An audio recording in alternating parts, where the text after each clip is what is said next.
very much. Now I will be bringing Daniel Levan-Harris from Logistics, as well as Juana Ginga, who is from Bots and Us. Daniel, I want to focus with you because you're the person who is experiencing all the things that we're talking about firsthand. So can you just tell us how close to reality is the things that we heard, and where is Mango Logistics going into this? Mango Logistics actually isn't going into this. We've been in micro warehousing for about 6 years now, so this is not new for us. I can concur with nearly everything everybody said around the panel here. We don't use automation or robotics. I haven't seen it working efficiently in very small warehouses as yet, but I'm keeping a very good eye on that. And specifically now I'm turning to Anna, who is from Bots and Us, and we'll play a video shortly about what exactly you do. But do you agree with Daniel that probably smaller warehouses are not necessarily the place for robotics? I think it depends a lot, because small warehouses that are tidy are definitely the space for robotics. Small warehouses that have a lot of, I would say, items just lying around and obviously continuous chaos happening, probably not. Like, robotics requires a certain level of, I would say, process behind it to be able to operate efficiently. So the moment you start disrupting those processes, there might be elements where it's becoming a little bit inefficient. I would still say, though, that there's solutions that can be easily kind of tailored to fit into certain spaces and maybe kind of automating only part of the process rather than the entire warehouse. And I mean, it's probably a difference between trying to retrofit existing technology in existing warehouses versus building something from scratch. So definitely I see that the future for micro-fulfillment is they will be built around the robotic solution rather than obviously bringing it into something that's already existing. And Hendrik, one of the things that we were talking about in our conversations earlier was where managers do you think should look at sort of key elements of whether this is for me and how do I implement it? Okay, I mean, it's a tough question. I guess if I had the golden answer here, then people would be knocking on my door for advice every day. But it's it's a combination of elements really. And I'm, of course, as a researcher, interested in finding that out. So first of all, I think it's a combination, of course, that companies usually run. You will have large central warehouses and then micro fulfillment centers in certain areas. So you basically have to manage that whole network. You have to look at your customer locations, population densities, of course, where you would be looking for the micro hubs. What are your competitors doing, right? Are you actually competing with someone who's successful with their micro fulfillment hubs potentially? What are they offering? I think property cost is undeniably a big issue, especially in the UK. I mean, if you think, I hear sort of square foot prices in London for warehouses, small warehouses, about £35. In the Midlands, I think it's a factor 4 essentially. Let's say Midlands versus London locations. I think a big factor as well are customer expectations. Do they actually want quick deliveries? Do they need it? And are they willing to pay extra? Because I think only a small percentage of customers are ultimately willing. They gladly take it if there's no additional expense, but they're not necessarily willing to pay extra for it. I think there's also good rationale to potentially, in some industries, for example, groceries, to combine click and collect and direct to customer fulfillment, so that you can actually maybe collect your items direct from those micro fulfillment centers. And they could be adjacent to, for example, large supermarket locations. And then also that would take care potentially of some of your returns processes, right? People can drop off their returns as well. A few other things, I think, then maybe not as small items, but nevertheless maybe very important. Of course, we heard about environmental, social considerations. You need to segment your inventory, right? Like, what are you actually having in your micro fulfillment hubs? You're not necessarily going to have your full product portfolio in there. And then I think also an important, maybe the last aspect I want to mention, what I'm quite interested in is actually all the follow-on decisions that you need to make. So if you decide, okay, you want to invest, you want to have micro-fulfillment hubs in certain locations. So, okay, that's a strategic decision made. But what are all the follow-on decisions in terms of technical? What equipment do you need to choose now? Do you go with the Mango approach of manual, or do you go with what some of the other speakers have been suggesting to go with automation? And then that follows down all the way into your operational reality, right? All the decisions that you have to take there. I want to turn to Daniel because I saw you were nodding, Daniel, very vividly on a few areas, specifically about the prices of space. How are you experiencing this? We're literally, when I finish this meeting, I'm just about to sign on a warehouse. It's not a micro warehouse. This is as Hendrik was mentioning, you need a hybrid with much larger warehouses for fulfillment, pick and pack, and to hold the bulk of your stock, where you would have a shuttle moving stuff between the larger warehouses and your micro warehouses. But yeah, Hendrik's very right on the price thing, and it just takes a lot longer to search, negotiate prices. When there's endless pots of money, you just sign on the dotted line. I read every clause to make sure we're not signing our life away too much. But yeah, prices is a major one. So I can't agree more. And I think there's too many people signing too quickly and paying too much at the moment. And that's driving up the price with a lot of the 10-minute delivery apps just signing off contracts, and that's fueling the market price at the moment. Oh, and I can also see that you are also nodding to this, and the automation bit. Do you think that automation and robotics can solve this problem, or at least help it a bit? I mean, I can only speak for what we do, and I know you'll play the video in a bit, so I don't want to spoil it too much. But we mainly look after data collection, so we're not robots like the ones earlier that will pick and grab things. But our robots are tools to collect real-time data from warehouses. The number one thing we're actually focusing at the moment is space. So constantly telling each kind of warehouse manager how much space is available in the warehouse, whether that's an empty kind of cube on the rack or actually kind of a volumes going down on each of the different items. The whole idea behind that is to be able to optimize and fill every single gap on that rack, move things around when the volume becomes small enough to sit somewhere else, potentially even monetize some of the available space that some of the bigger players might have for the smaller ones, and vice versa. So space is definitely becoming more than gold, I would say. But you don't necessarily kind of have to buy more land to expand. You can kind of look at what you currently have and how do you push that to close to 100% as possible.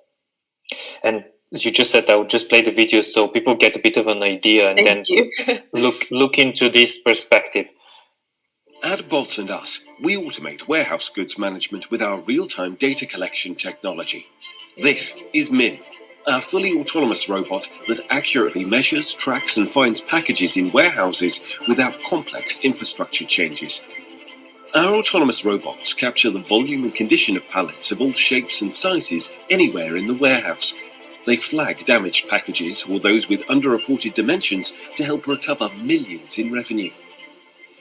The robots navigate among people and machinery to carry the costly and labour-intensive task of inventory tracking. They scan shelves and provide immediate insight into the location and quantities of goods. We reduce the cost and time of collecting reliable inventory data by over 90% and provide daily shelf audits. This helps identify gaps or inconsistencies as they happen, driving better decisions and financial compliance. It helps to reduce revenue leakage from assets that are lost, misplaced or non-compliant. The data is fed into the WMS, so images and videos can be analysed instantly from anywhere. This closes the data loop, accelerates productivity and reduces unnecessary time spent processing and tracking. Ready to go in just a few weeks with minimal upfront cost and continuous support from Bolts & Us.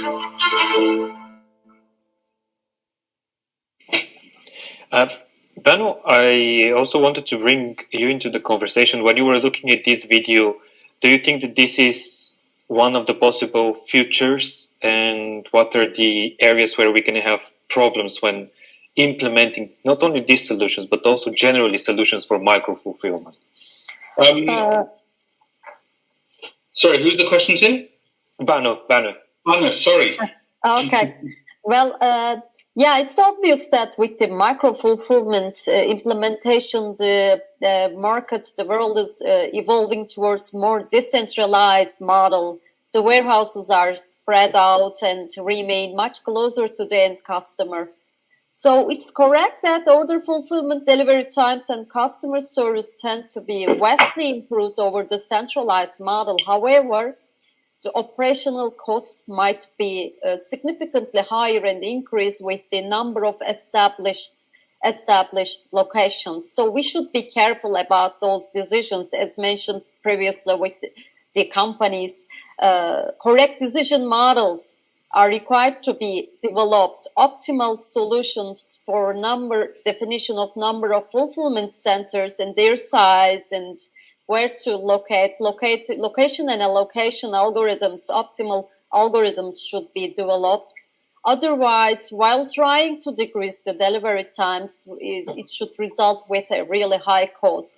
And also, while we are saying that we are diminishing the carbon emission by spreading out those warehouses, however, this time replenishment issue might come with an extra traffic and carbon emissions. So we should be careful about the definition. Defining the number of micro fulfillment centers. Otherwise, it comes with really high cost. And Daniel, one of the things is certainly in congestion and problems around access to urban areas. Have you experienced something like that, and how do you deal with it? Absolutely. In London, this has become very prevalent. Lots of roads or side roads are getting shut off now, and they're for bikes only. So Mango's strategy has been very much to grow our electric cargo bike fleet, and they can get into all the little roads. They seem to get around a lot quicker. Depending on size, they can also use bike lanes. And one of the strategies we've built is replenishing them with a van. So cargo bikes leave the micro warehouse in the morning, go out for their first distribution, then they meet a van, and then they replenish the goods, and they can stay out in the local areas. And we've seen a huge increase in the amount of parcels we can deliver and the locations we can get to. One of the things we spoke in an interview we published a week ago was around how, and Vizer also touched on this, how quick are companies to try and find and to even think about investing in a more high-end solutions. Do you think this is a real problem, and what can be done? So firstly, one thing I just wanted to add to what Daniel just said. Obviously, orchestrating all this is super interesting, because obviously you have to make sure that the items leave the bigger warehouse to the micro hubs at the right time with the right quantities. Then they meet the vans where they should meet. So the kind of fuel behind all of this is that real-time data view and understanding what is where, not just from obviously what you have in the warehouse, also from what the customer needs. So obviously integrating all of those into the WMS is essential. So just wanted to touch on that, because I think it's really important, like really understanding what is moving where and how much of everything you have at a certain moment in time is essential. And I think from here, to kind of answer your question, it's that drive to efficiency and to kind of get things right the first time that is pushing more and more of our customers to reach out and want to have conversations with us. So kind of implementing any technology needs to come from a real problem that somebody's feeling day in and day out. Technology for tech's sake is no longer a thing. and for an industry that's moving at this pace as logistics is, like you can't really afford to just mess around with something cool just for the sake of it. You have to have a solution for a problem. And I feel like the existing problems that we've all kind of been touching on so far do have some sort of an automation solution to address them. And I think this is how all kind of managers should approach it. Think, okay, what are my challenges and what is out there to potentially support them? I will, in a second, I will ask all of you to sort of do a summary on your thoughts specifically around micro-fulfillment. Before I do that, As I mentioned in the beginning, we are an independent logistics news platform. So if you're liking what you see and watch, please consider subscribing to our channel. And also, you're very well invited to our May event on sustainability and the problem with energy and power in logistics. You will receive more information about it very shortly. And now I'm turning back to Daniel with sort of a final thoughts, or if you can summarize where we are now and where do you think we will be in a year or 2 years' time? I do think there's going to be more micro warehouses set up around urban areas and cities. I think we need to define what the customer wants in terms of e-commerce and what they're willing to pay a potential slightly more premium to receive it same day. And that's one of our main reasons for having micro warehouses, the ability to have same day delivery and also sustainable delivery. By getting closer to the client, the range of electric vans and electric cargo bikes are more suited to being close to the customer.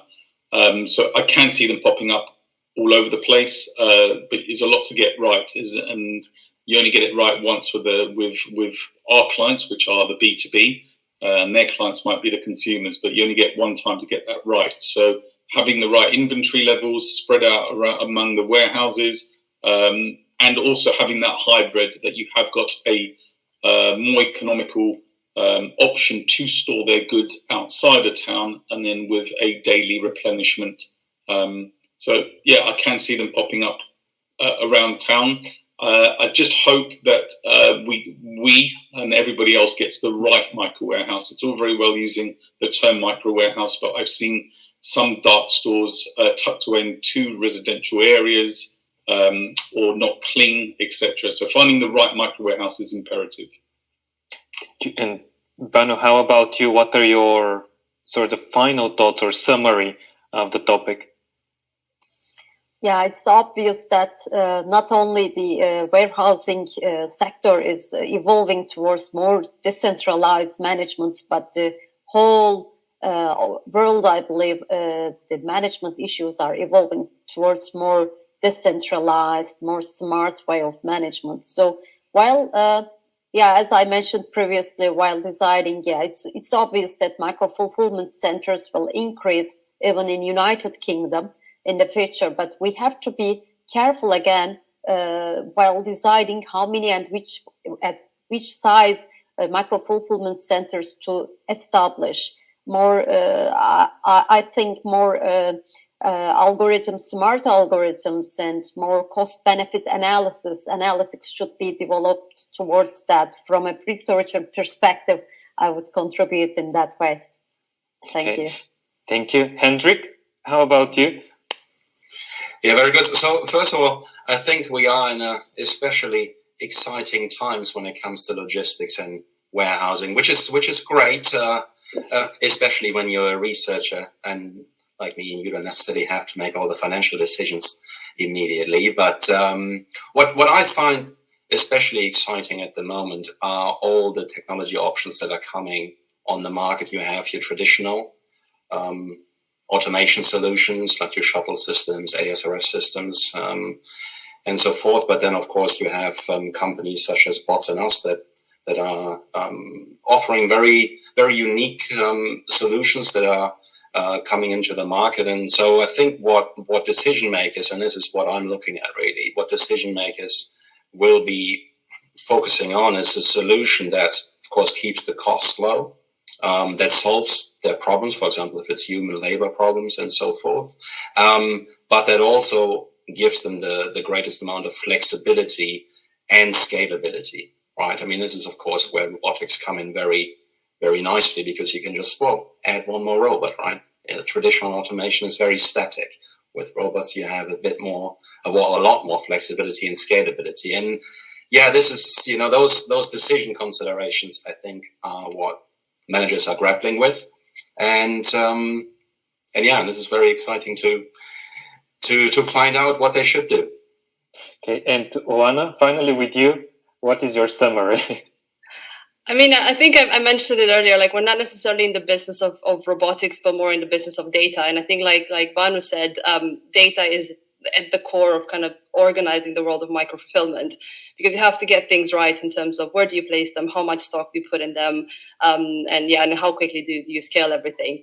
So I kind of absolutely agree with that point, and that would be the number one thing I would encourage everyone to do, is start with the data and then obviously use it to inform all the decisions. Thank you very much, all of you, and also many thanks to the people who were watching and who asked different questions. You will receive more information about the event, as also added information from the speakers a bit later. Thank you very much all again. Thank you. Thank you so much. Thank you. Bye.